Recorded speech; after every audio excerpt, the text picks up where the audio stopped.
Hi, good morning. We're with Dan Carter, Dr. Dan from the Sewer Pack. He's going to explain the difference between native and invasive Phragmites. Thanks, Dan. So the first thing, I was saying in the parking lot that it's a little more complicated because identification needs to go based on multiple characters. Because usually there will be cases where an individual character can lead you astray. The easiest one to look at, and probably the best one to look at, is the leaf sheath and how tightly it remains on the stem. And so I'm gonna just break one of these off.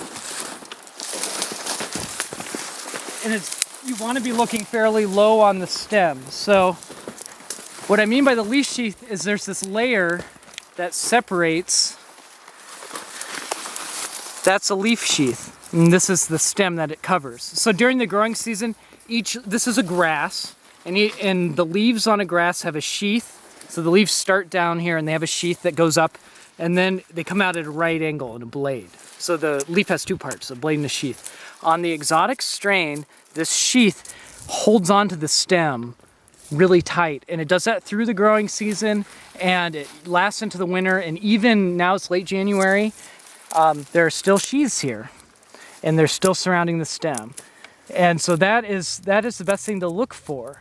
Now, eventually they'll start to break down, but that's one of the reasons why the best time to identify Phragmites is late in the year.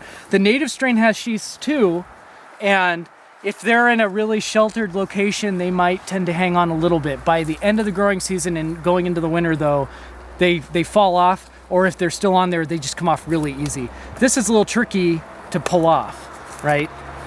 You know, this is still on there pretty tight, even though it's starting to break down. So that leaf sheath is really a good thing. And so on the list of characters I gave you, that's one that has an asterisk next to it as a good thing. So that's the primary thing I'd look at. During the season, a lot of people like to look at the color of the stem. So the native strain tends to have a reddish color on the stem during the growing season, but that is just a secondary consequence of the sheath breaking apart and starting to separate from the stem, because when the stem is exposed to the UV, it gets that red color.